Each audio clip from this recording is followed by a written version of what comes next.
Hi, welcome to Orozco's Lectures. I am Jose Orozco, and these are my lectures. This lecture is a Calculus 2 lecture. I hope you enjoy it. This is Chapter 7, Section 5, and in 7.5, we will be discussing work. Alright, alright, so first let's talk about what work is. Definition. So first we're going to start with work done by a constant force. Right, so we're going to be measuring work here. If an object is moved a distance d, some distance d, in the direction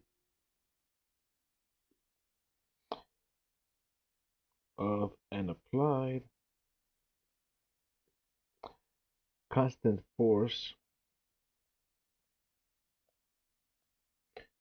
F, then the work W done by the force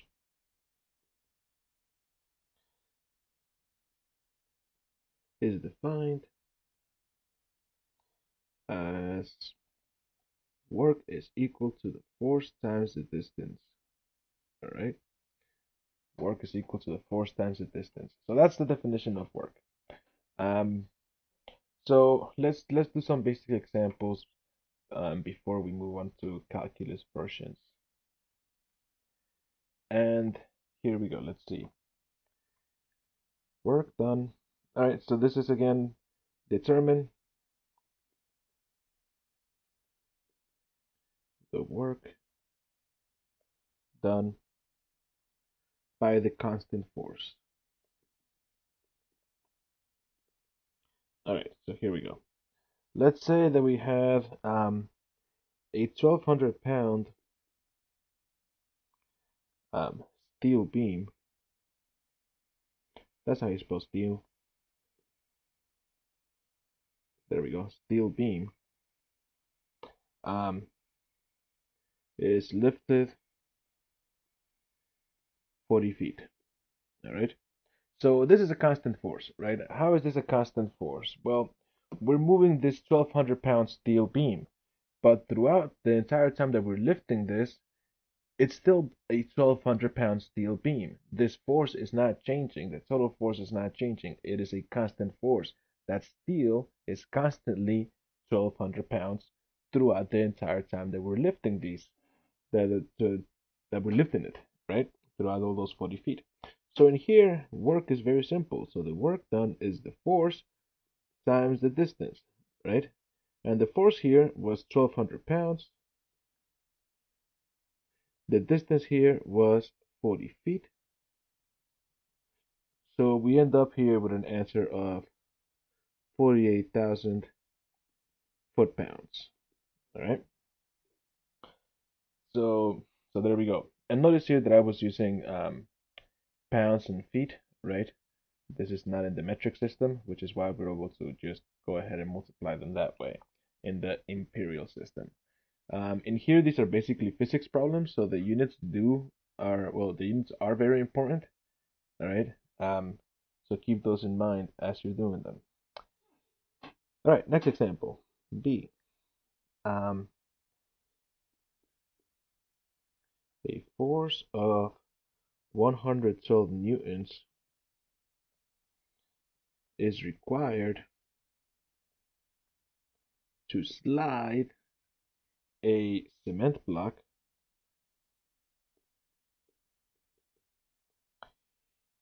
all right 8 meters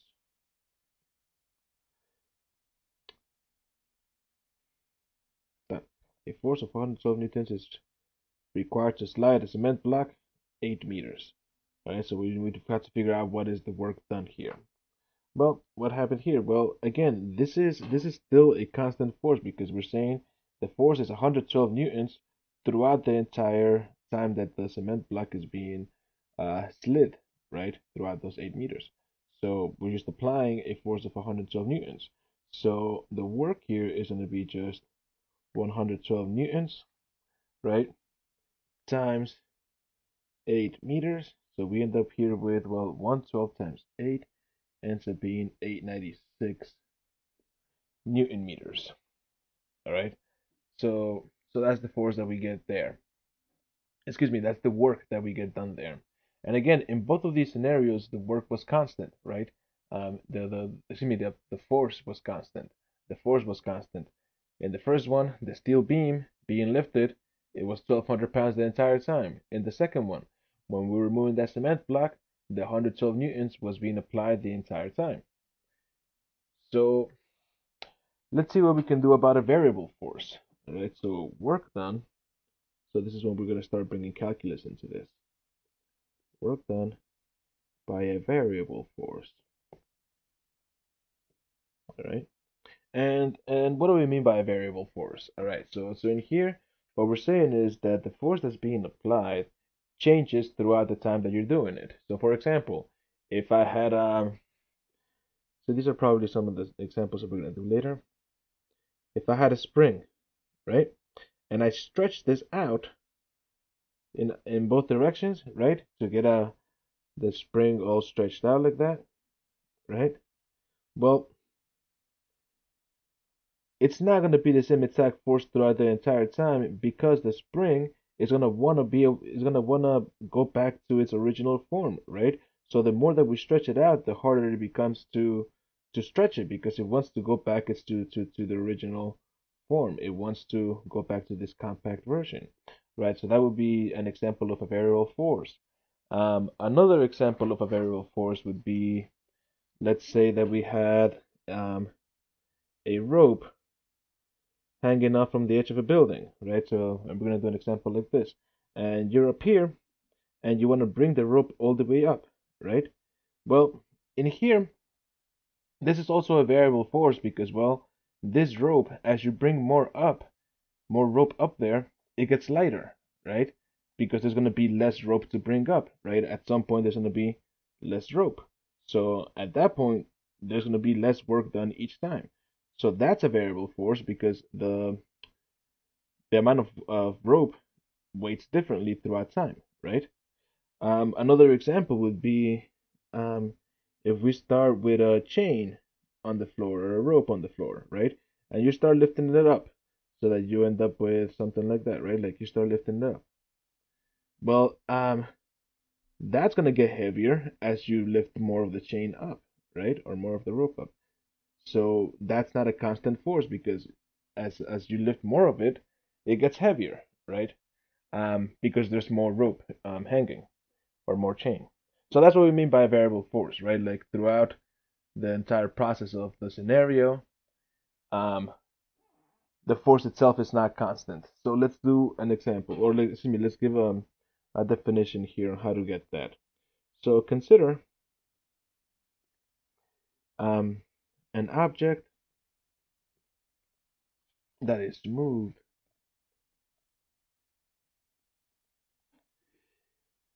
along a straight line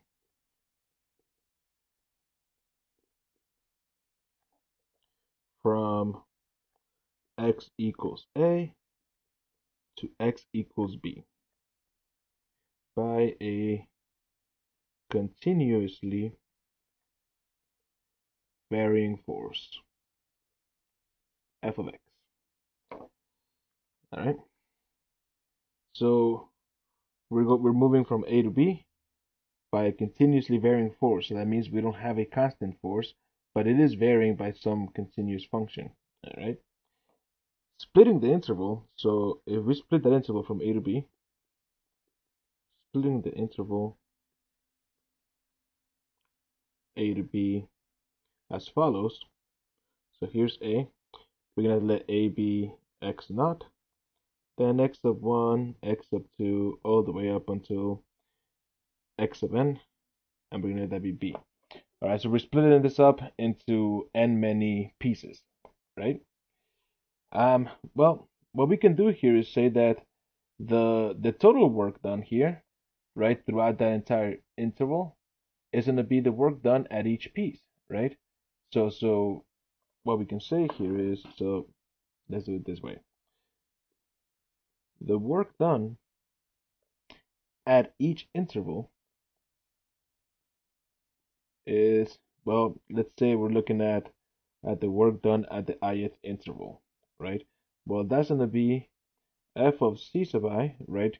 The force at that point, and I should be using lowercase f because I called it lowercase f, the force. There we go. The force in that interval times the distance that it was moved in that interval, all right? And here's again, this is the force, this is the distance. So we're just saying that the work done at each interval is that, right? So, and I should say here delta W. Nah, doesn't matter. So we just said before that, I said that the total work W will be the sum of each of those, right? It will be, well, approximately that. Let me change that symbol. It will be approximately that, depending on how many intervals you make, right? And, well, we know what W sub I is here. I should say from I equals 1 to n. All right.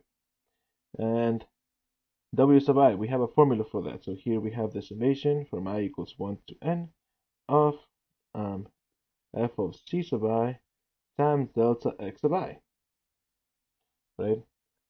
And that's a c. And at that point, we will say, well, that's if I have n many integrals, right? If I let, excuse me, n many intervals, if I split the interval into into n many pieces, if I let n go to infinity, well, that will give me the actual value of the work, right? Because I'm going to have infinitely many pieces. So here, what I'm saying is the limit as n goes to infinity of the summation from I equals 1 to n of f of c sub I delta x sub I. Well, this is just an integral. The integral from a to b of f of x dx. All right, so essentially that gives us the formula for work. So work is just the integral of the force that is being applied, and here a to b ends up being the distance that it is applied to. All right, so that's our formula for varying force. So before we do an example with that, I want to discuss something called Hooke's law. Um, and Hooke's law is it's for springs. All right, so here the force F required to compress or stretch a spring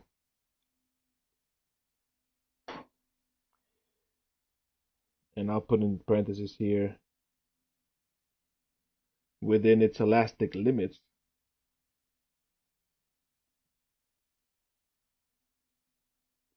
right? So here I'm talking about without actually breaking the string or stretching it so much that it doesn't go back to being its original position. So the force required to compress or stretch a spring is proportional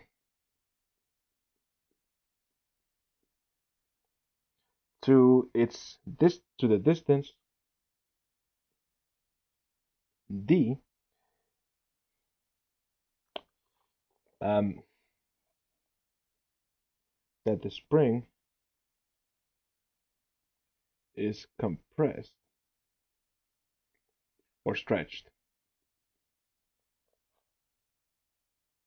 from its original length.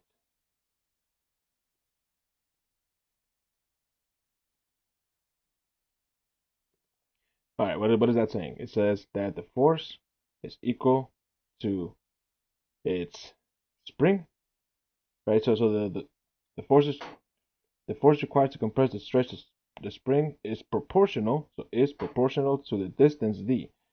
And here, what proportional to the distance d is just saying, well, it's d times some number, right? That's how proportions work. It's just d multiplied by something. So in here, we're gonna call k, where k is the spring constant of proportionality. I'm just gonna call it the spring constant, right? And that spring constant, where well, that depends on the spring itself, right? Different springs have different constants for them. All right, so let's do an example using finding the work with a spring here. So I believe I'm at example C. So let's do this. Oh, there it is. A force of 5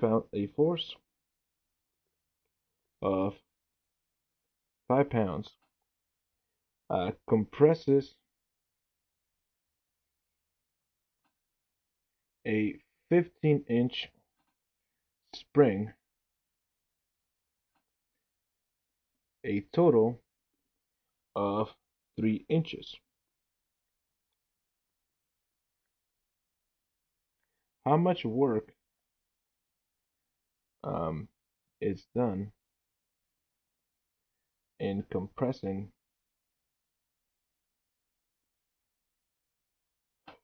the spring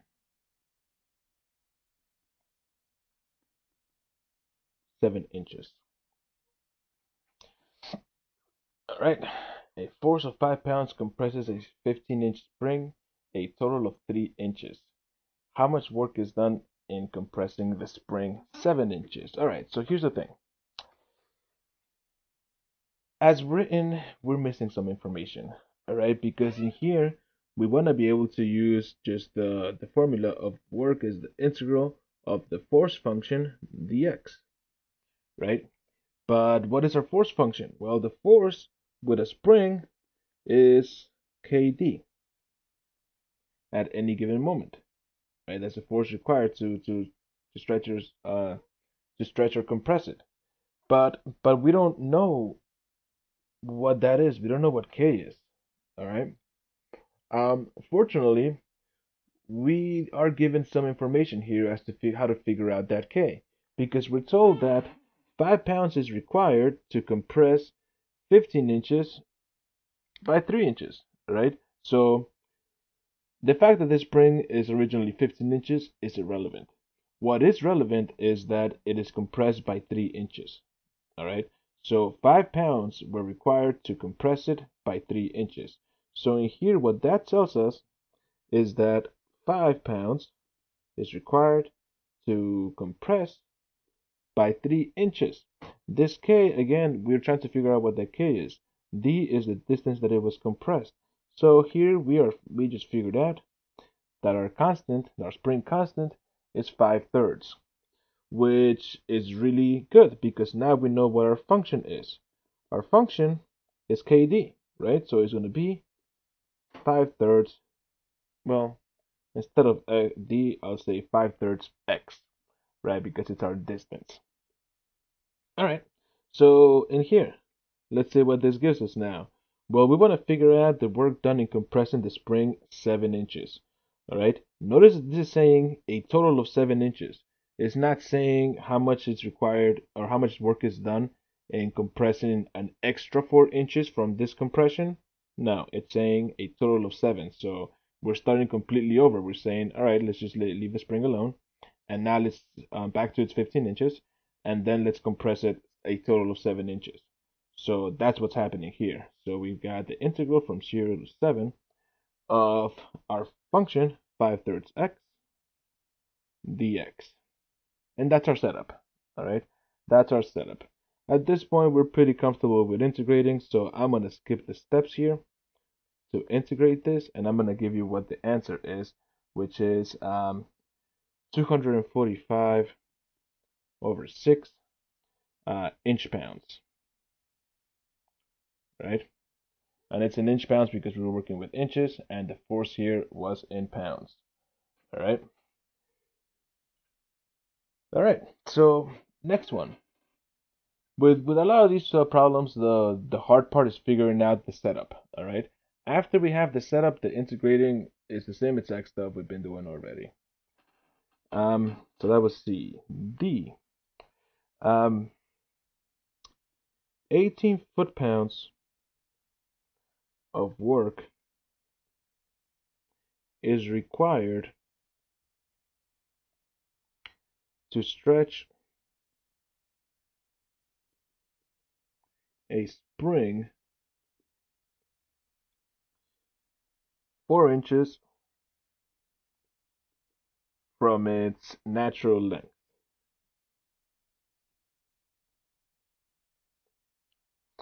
Find the work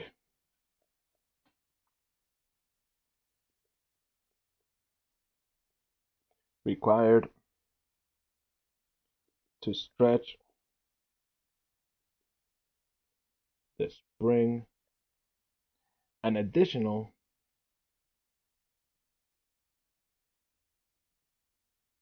3 inches. All right, so let's look at this. It already told us that this has been compressed 4 inches from its original length. We don't know what the original length was of this one, right? So this is a new spring. We don't know what the original length of it is, but we know that when we compress it by 4 inches, it requires 18 foot-pounds of work, right? Um, well, what we want to figure out is what if we compress it an extra 3 inches, right? Notice that in total here, it would be a compression of 7 inches, but we don't care about the total compression from from its natural length to 7-inch compression. What we care about is, all right, we've already compressed the 4 inches. How much work is required to go an additional 3 inches? All right. So let's figure out what we have here. We're told 18 foot-pounds, right? We're told that 18 foot-pounds of work is required to move 4 inches. Now here's the thing. In physics problems like these, because I mean this is essentially a physics problem, the units are important, very very important. We're working with feet pounds over here, but here I'm working with inches.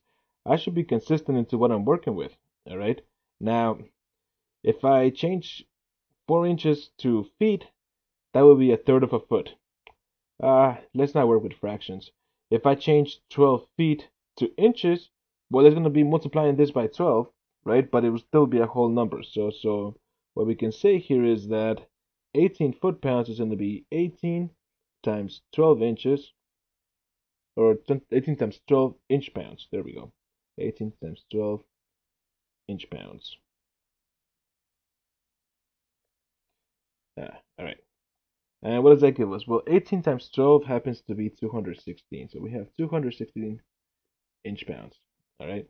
And all right. So now, and by the way, I also the other reason I wanted to go to inches is because in here I'm also working with inches, right? So I wanted to make sure that all my units were in the same thing in inches. All right. So now what do we do? Well, we know that the work done is going to be the integral from a to b of f of x dx. But again, we don't know what f of x is. Um, the only thing that we know is that f is going to be, well, with springs, f was just kd, right? It's constant times the distance. Well, what we do know is that when it was first stretched to 4 inches, those first 4 inches, it gives us a total work of 216 inch-pounds.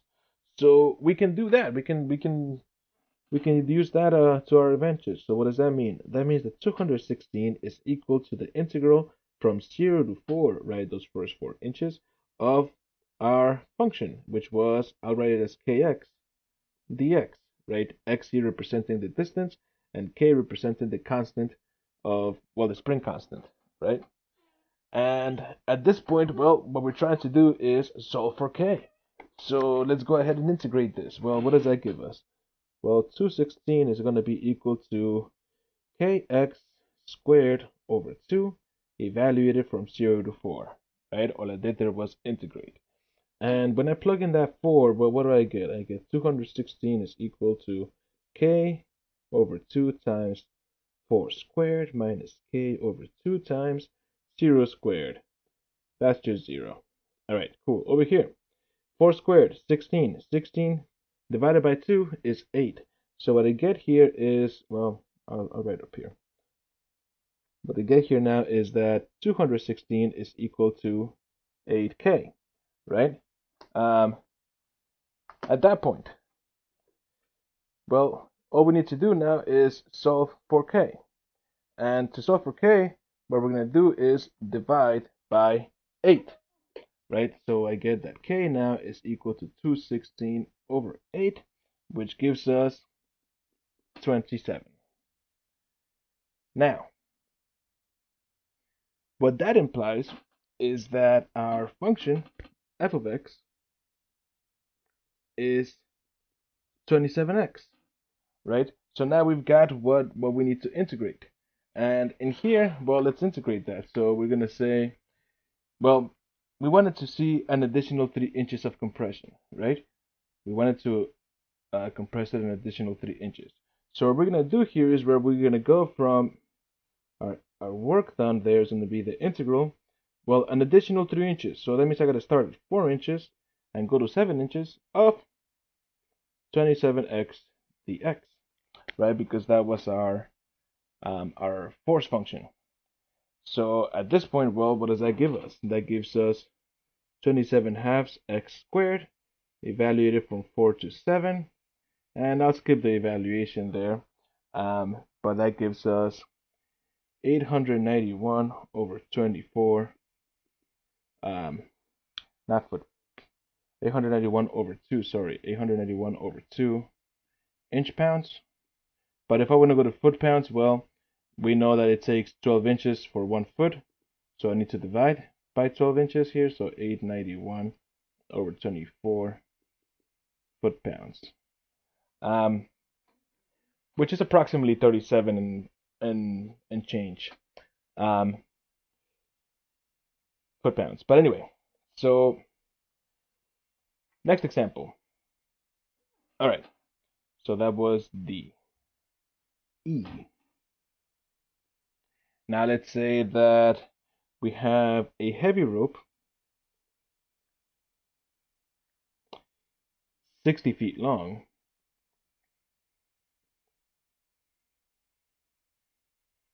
weighs 2 pounds per foot,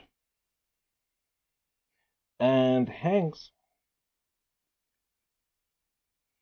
over the edge of a building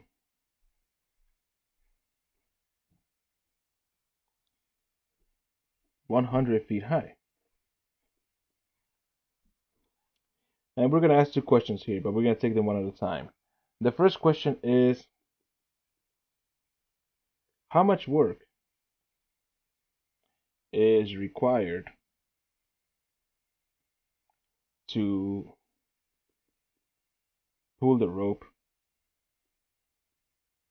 to the top? All right. So let's see what we do here. Let's get a visual as to what's happening. We've got a building that is 100 feet high or 100 feet tall. We've got a rope dangling from the edge of it that is 60 feet long, right? And what are we doing here? Well, we're trying to figure out how much work is required to pull the rope to the top. So we're up here and we're pulling the rope up, right? And again, notice here that just as I mentioned before, this is a variable force because as you pull the rope up, there's less rope to pull up, right? There's less, the weight of the rope that's hanging is going to be less, all right? So let's see what to do here. All right, now in here, in general, when we're doing things that are vertical, I like to use the variable y, so I'll be using the variable y. All right. So, but let's consider what this rope is, right? So let's zoom in on the rope. All right, that's our rope. Now this rope can be broken up into many little intervals, right? Into a whole bunch of these wedges. So what I'm doing here is I'm splitting up the total distance here into intervals so that we can figure out what the force function should be here. All right.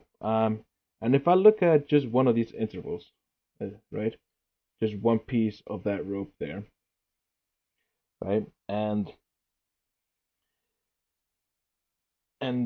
consider what that is. Well, that delta y there, that's how much that measures, right? That is that distance of that rope. I'm gonna call this top value 0, and I'm gonna count down this way. All right. So in here, y going downwards, I'm gonna call that a positive value, just so that I can measure how much rope has been pulled up. Right? Did I pull up 1 foot of rope? Did I pull up 2 feet of rope? Did I pull up 3 feet of rope? So that's why I'm gonna count starting 0 at the top and then going down this way, because I'm counting how much rope has been pulled up. All right. Now, in here, in this slice, in this little wedge there, what we can do is figure out what the work is at that point. So the work at that point, well, we know is the force times the distance, right? That's in general, force times distance. And in here, what is the force being done? Well, the force is the weight of the rope in this case, because we have it in pounds. So in here, it is 2 feet per pound, right? 2 feet per pound. And well, that's what? 2 feet per pound. No, 2 pounds per feet. I it didn't make sense as soon as I said it. 2 pounds per feet. There we go. Way better. 2 pounds per feet. And in here, well, how many feet is that? Well, it's a distance of delta y, so it's delta y feet, right? And then the next thing that I gotta figure out is, well, um, that right there is just the force, right? And then the distance, well, the distance is how much rope have I pulled up. So at any given moment, that distance, right? So if I talk about from here to here, right, or from here, the original thing all the way down to here, or so on and so forth. Well, at any given moment, that distance is just y, right? So that's going to be y in feet. And what you notice here is, well, the units here, they cancel out. This feet and this feet cancel out, and I'm left with feet and pounds. So what I actually have here is 2y delta y feet pounds. All right, that's gonna be my work, and that's just the work for this slice, right? So what does that mean? Well, that means that overall the total work is gonna be, well, if I let n go to infinity, right, and n here represents the amount of slices, right? If I let the amount of slices go to infinity, what I get here is the summation from 1 to infinity of 2y delta y, right? And well, that's really just an integral. That's just saying the integral from a to b, and this should be y sub I. But anyway, the integral from a to b of 2y dy, wait, from a to b, we're pulling up the entire rope. The entire rope is 60 feet. So if we're pulling up the entire rope, we're going from 0 to 60. Which gives us now, well, integrating this, I'll skip the integration. That's an easy integral. But I'll give you the final answer there, which is 3,600 foot-pounds. All right. All right. So I said I was going to ask 2 questions. And here, the first question was, how much work was required to pull the entire rope to the top, right? All of it. The next question, how much work is required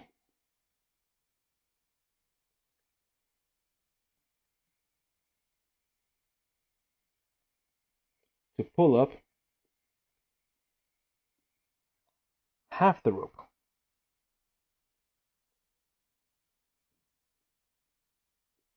So in other words, there's still going to be half of the rope hanging off of the edge, right? So we're going to just pull it halfway up. All right, so here's the thing.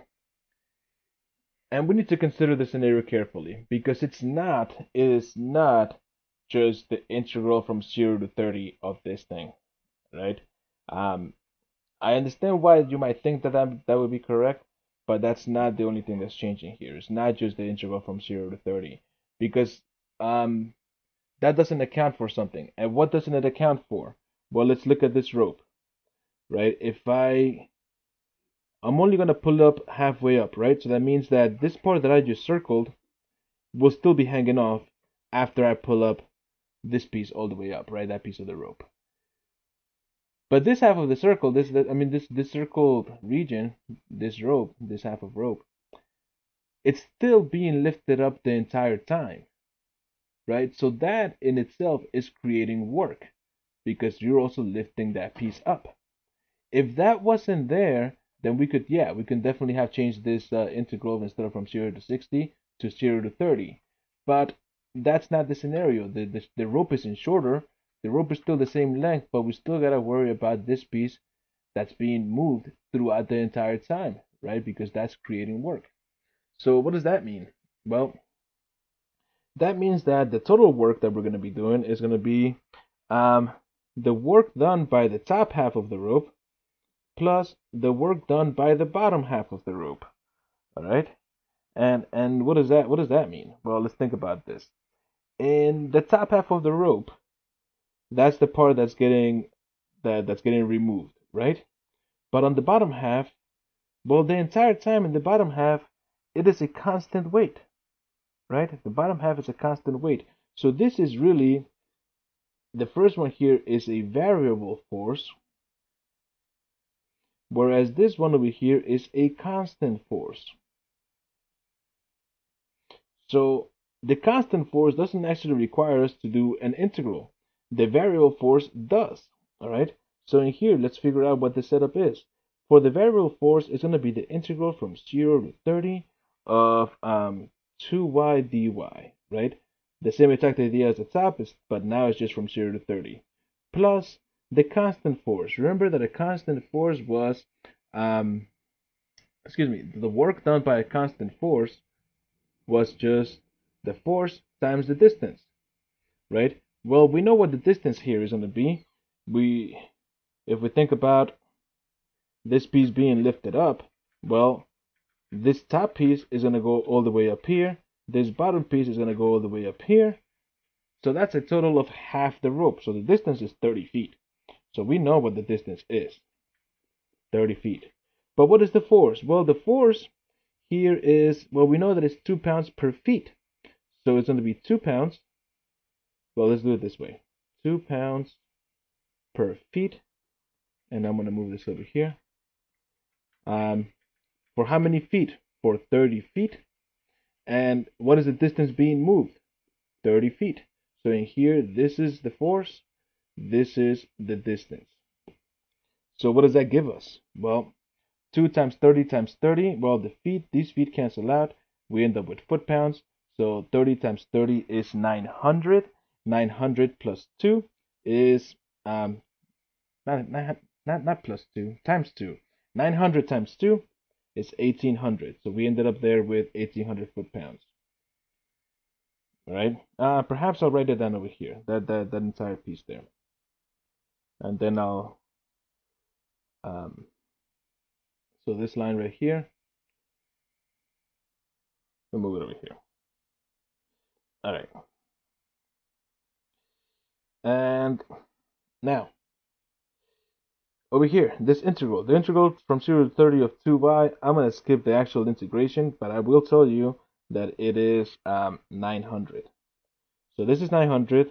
I just calculated this to be 1800. 900 plus 1800 is 2700 foot-pounds. Right? Now let's see here. First of all, is that what you might have thought it was? Well, let's think about it. Over here, We did the whole rope, and the whole rope took us 3,600 foot-pounds. Well, here we only did half the rope, and it took us 2,700 foot-pounds of work. Ah, well, we did half the rope, not half the work. All right, we did half the rope because think about it. In the first half, we're lifting again this entire extra rope down here. In the second half, we're only lifting 30 feet worth of rope. So that's why the first half would require more work done. All right. Another way to think about it is if you had to pull up this rope, would you rather pull up the first half or the second half? Well, the second half because there's less rope to pull up, right? In the first half, you're pulling up, yes, the first 30 feet of rope, but you're also carrying the weight of the other 30 feet. All right. All right. Next example. So that was E, I think. E. Yes. So F.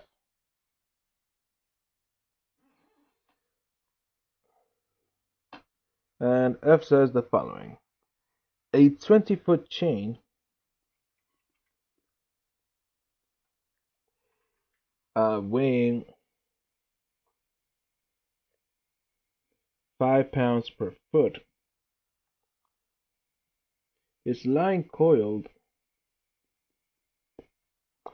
on the ground.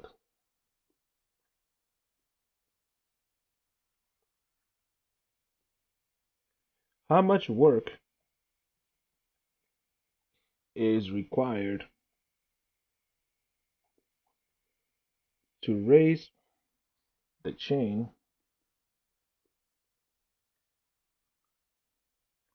to a height of 10 feet? That's the first question. The second question is going to be um, to a height. So that was question 1. And question 2, to a height of 20 feet so that it is fully extended.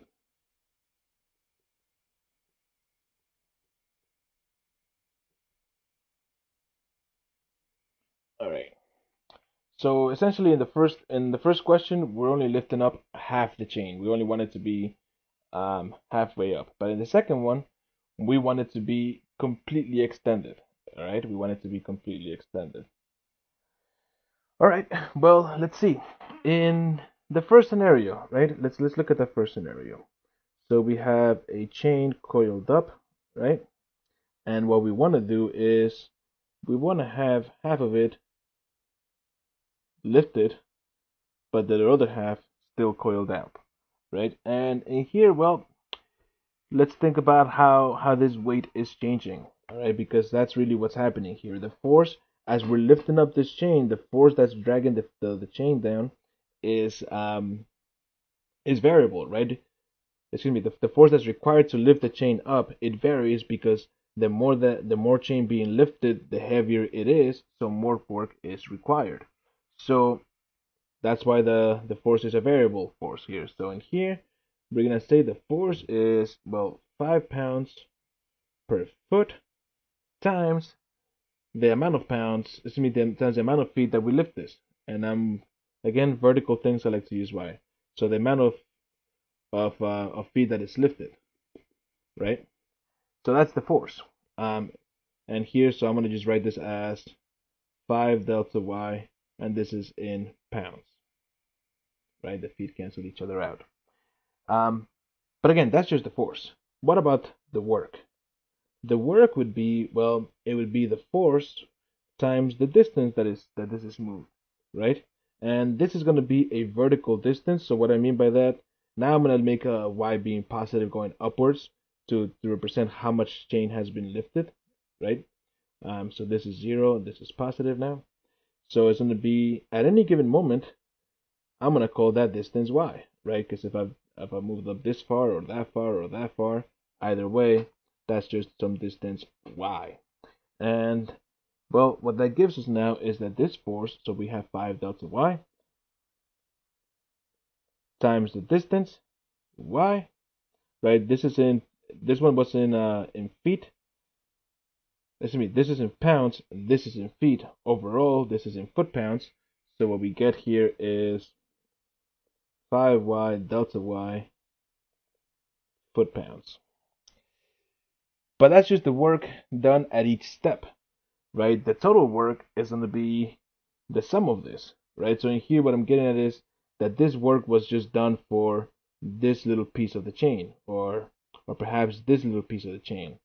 But what we're trying to do is find the total work, which is why this is going to give us now that the work is the limit as n goes to infinity of the summation of 5y delta y from I equals 1 to n, right? And that's a 5. And, well, that's just clearly the integral from, well, from A to B. In this case, how much are we lifting? In scenario 1, we only want it to be up to 10 feet. So we're going to go from 0 to 10 of 5y dy. All right. At that point, well, integrating this, that's easy. I'll skip the actual integration and just go to the answer here. This is 250 foot-pounds. All right. Because again, the hard thing with this is the setup. The next question, the second part of that question was, well, what if we lift up the entire rope, right?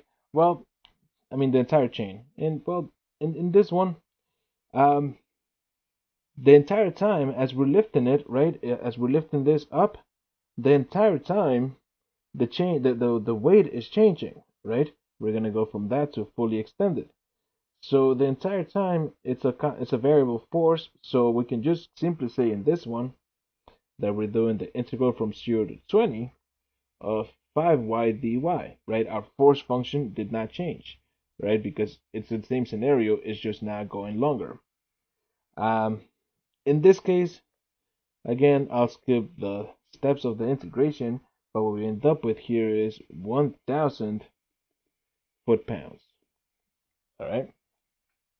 And I'll let you verify that integration on your own so that you can get practice with that. But let's think about this. Does this generally make sense? Well, yes, in this case, it does make more sense to. It should make sense that it gets heavier overall, right? Because we're going from half the pound, excuse me, half the chain. We're only lifting up half the chain. But when we go to lift up the second half, we're still lifting up the first half, right? So the total amount here would be from 0 to 20, right? The total amount here is when we, at the very end, we finally lift the entire chain. Um, if we wanted to figure out the second half, well, I'll let you guys do that, but it would be from 10 to 20 because now um, we're just care about the second half and not the first half. But anyway, oh, it would be from 10 to 20 plus the constant force was the first half. Sorry, I wanted to make sure that I say that. All right. So next example. Let's see. So that was, I believe that was F, right? Yeah, G. Example G. So let's say that I had the following. A rectangular tank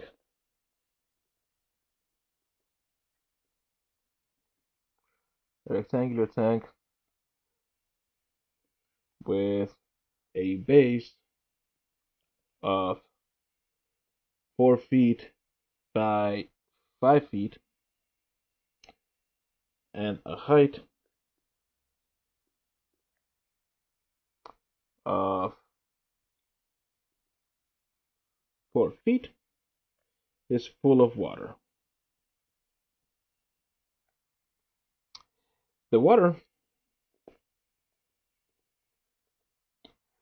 weighs 62.4 pounds per cubic foot. The question is, how much work is done in pumping the water out over the top edge in order to empty the tank.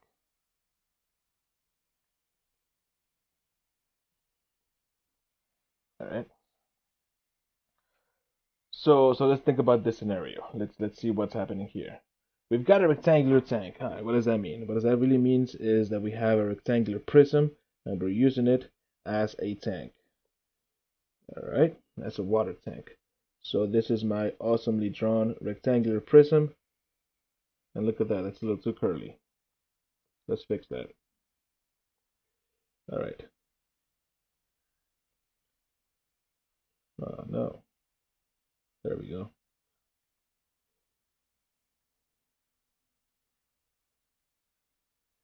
All right, so that's my rectangular prism. Cool. Now in here, in this rectangular prism, well, we were saying that this rectangular prism is filled with water, right? So this is filled with water.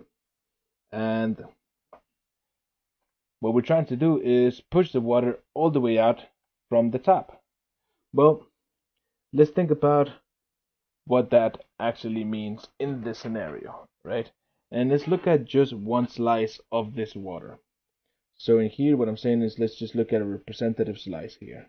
So I'm looking at just this little piece throughout this entire piece.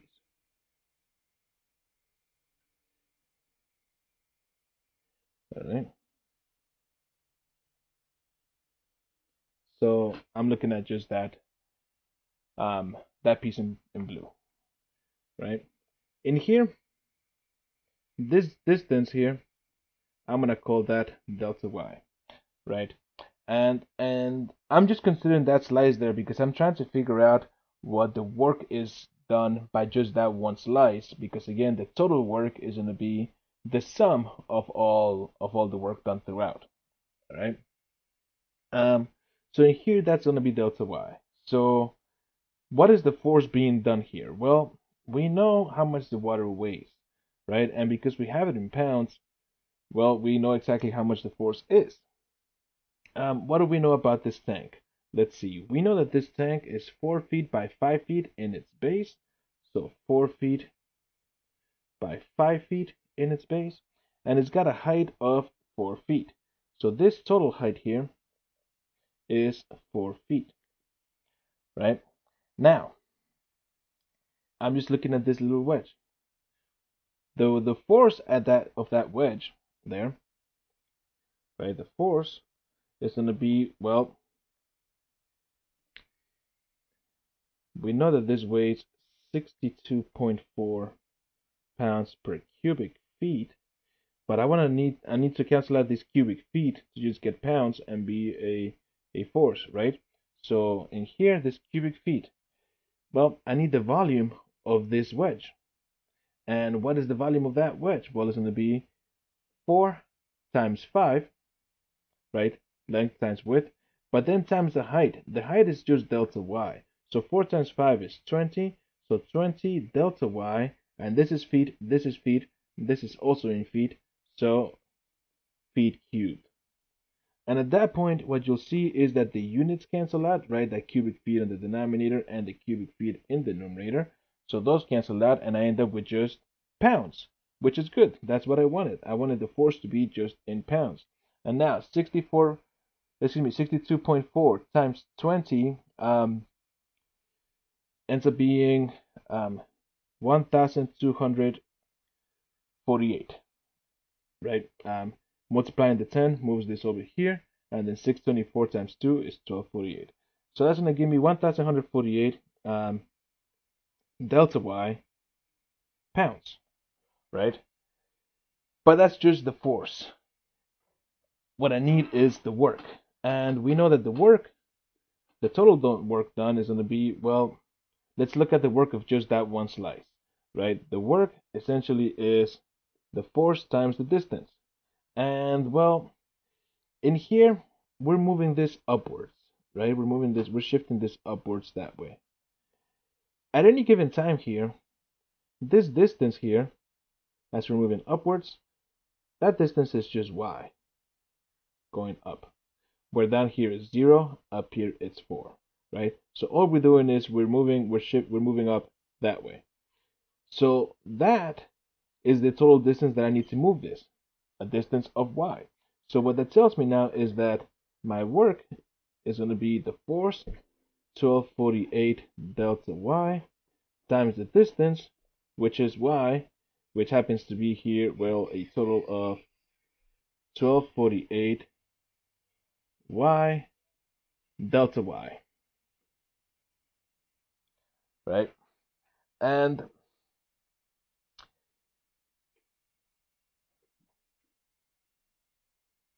I think I just realized I made a mistake. That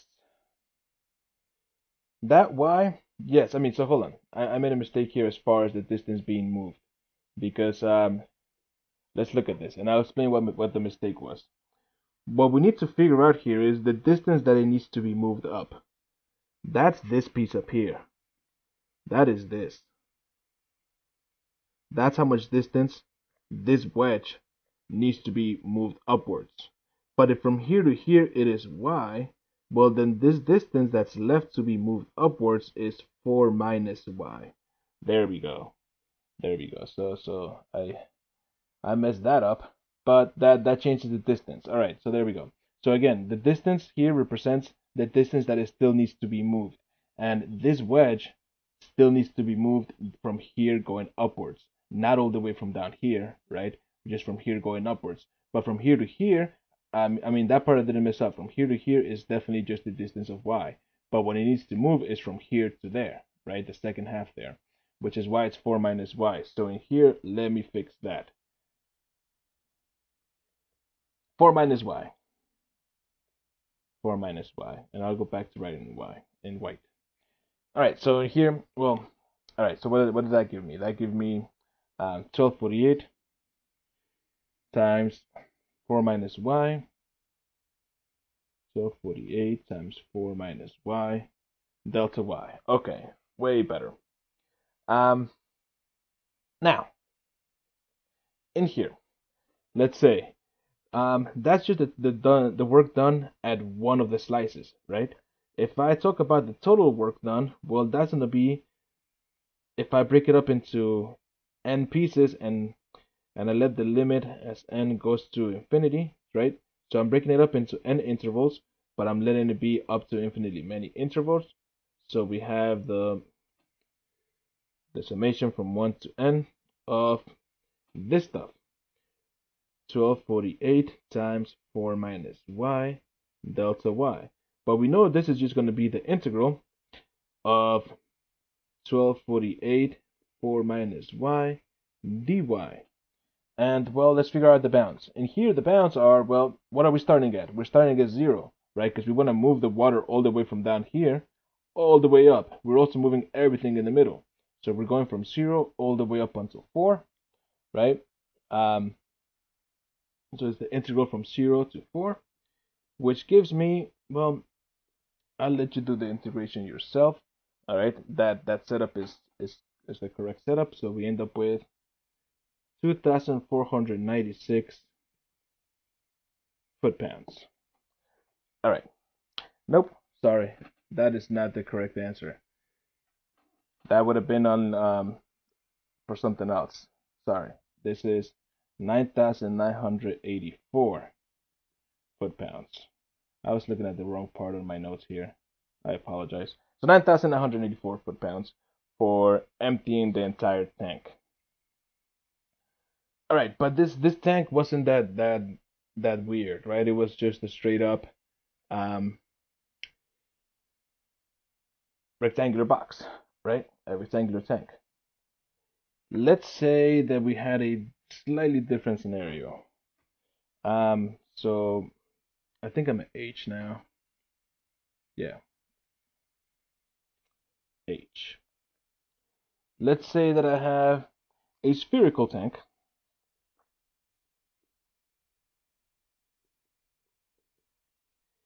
of radius 8 feet is half full of oil that weighs 50 pounds per cubic foot. Find the work required to pump up or to pump out all the oil through a hole in the top of the tank.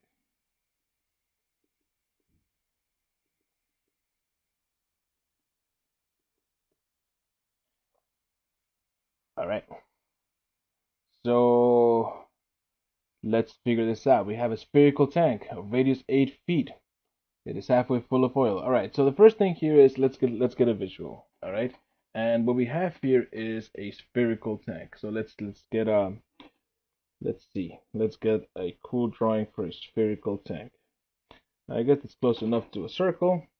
And let's say we've got that, and we've got that. So I'm just adding dimensions to our awesomely drawn sphere. All right. So in this tank, right? We've got. I'm gonna center this in this way. All right. I'm gonna put this in the X and Y plane, but I'm gonna call this. I'm gonna start all the way down here. This is our X axis, and this is our Y axis. All right. Now in here, in this circle, well, what do we know? In this sphere, what do we know about this sphere? Well, we know that it's of radius 8. So that means that this value all the way over here, that's at 8. And this value all the way over here, that's at -8. And this all the way down here is at 0. And all the way at the top, it's at 16. Right? That's again because it's a radius 8. The center of this point in here, this is at the coordinate 0, 8. Right? Now, in here, why do I care about this being in this format? Is because, well, I want to be able to have a nice function for this. All right. Now, I know that circles in general are given by this thing, x squared. Listen to me. I'm gonna write the generic circle, and the generic circle is x minus h squared plus y minus k squared equals r squared. In this scenario, well, h and k is our center. We have 0, 8. So that means I get x squared plus y minus 8 squared is equal to 8 squared. All right, so that's the equation of that circle. All right, that we will need shortly. But first, let's look at a slice here, a slice of what we're moving. All right. Now, notice that this is only halfway full. All right, so it's only the bottom part that's full, and it's full of oil. So it's only this bottom part that's full, right? And if I talk about a wedge there, well, what would a wedge there look like? Let's see. I'm gonna slice it here, right? So I'm gonna have something like this.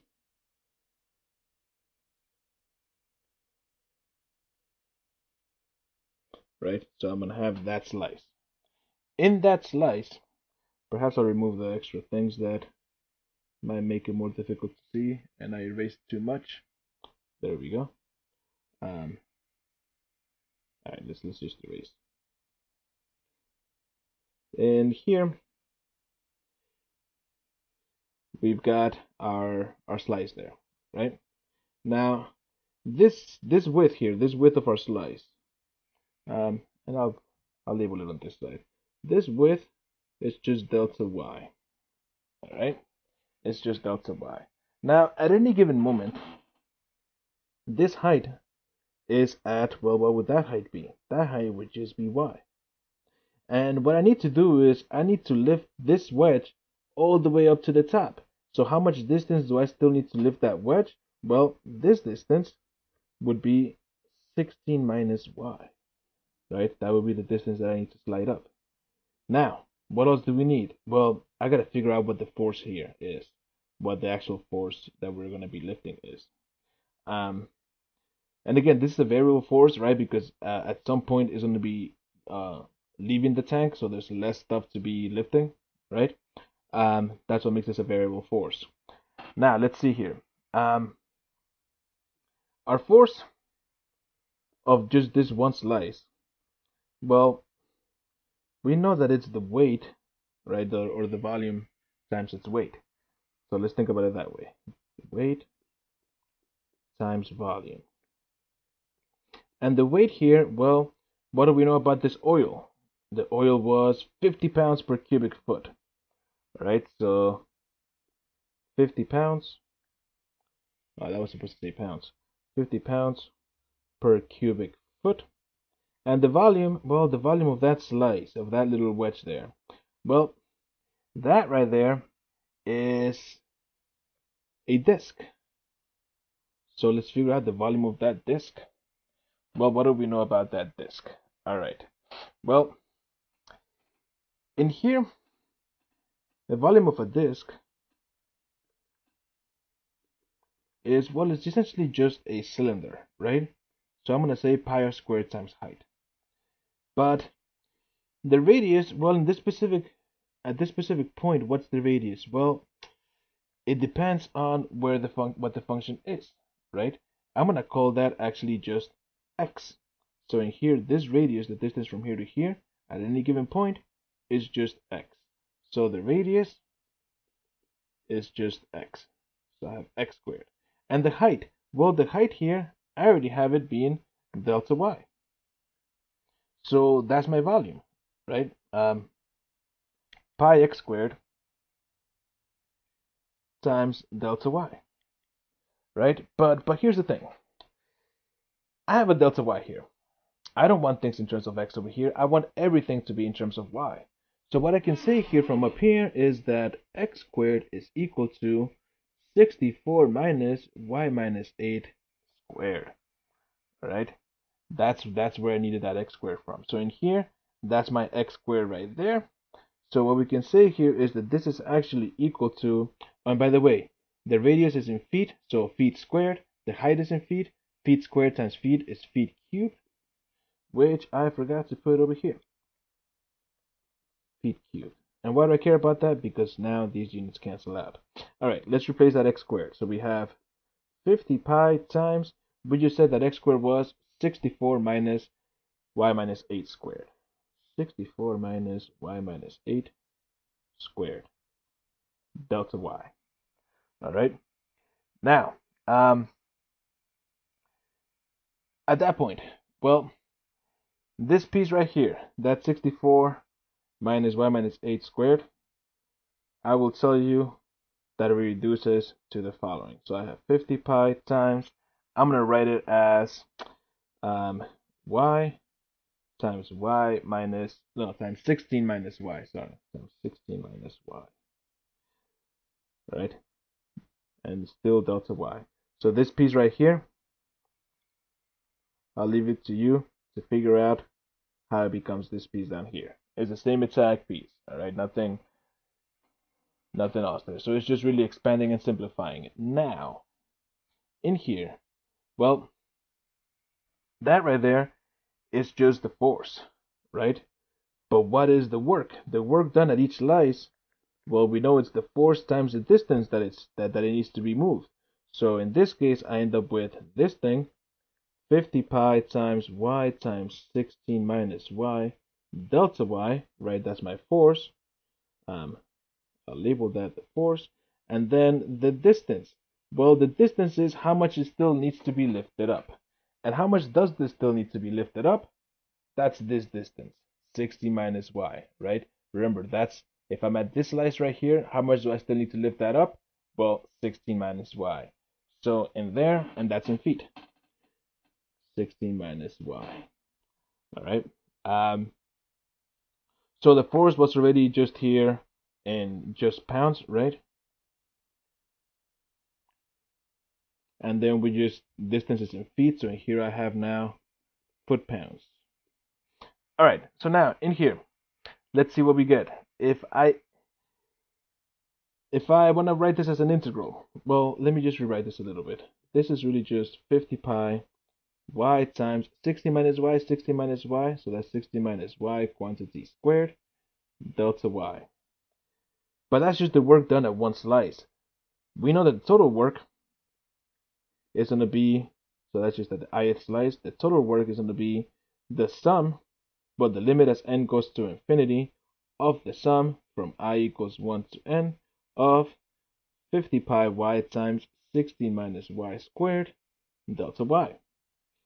And this will be just the integral of this thing, 50 pi y times 60 minus y squared dy.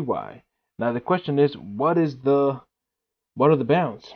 All right. Now here's the thing. This tank was half empty, right? So we don't actually need to move all of it, right? We're just moving the bottom stuff, like all of this, all the way up, right? And it turns out that all we need to consider is, well, half, like just the region here, the region that we need to lift. So we're, as far as our bounds are concerned, our bounds for integration should be only the region that we're moving, right? And this is just the region that we're moving. In the previous example, it was the entire thing that we were moving, right? Because the tank was full. This tank was full and we were moving all of it out. But in this, so that's why our integral went from 0 to 4, because it was the entire tank was originally full and everything's being moved out or pumped out. In this one, however, it's only half full, and that's the only piece that's being pumped out. So our bounds are going to be just from 0 to 8, right? Because again, our bounds here depend on the region being lifted, the region being pumped out or moved up. All right, this integral is not a difficult integral either, so I will skip that and I'll let you figure out that this gives us 50 pi times 11264 over 3, so 11,264 over 3 foot-pounds. All right. If you actually multiply this all out, it is approximately 589,782 foot-pounds. All right. So that is the end of 7.5. That is the end of work. Wasn't that fun? If you think I made a mistake somewhere, you're probably right. Tell me all about it in the comments. If you feel you learned something from me in this video, hit the like button, hit the subscribe button, but more importantly, share it. Share this video with your classmates. And remember, you don't have to like math in order to be good at it. But you do have to be good at it. I am Jose Orozco. Goodbye.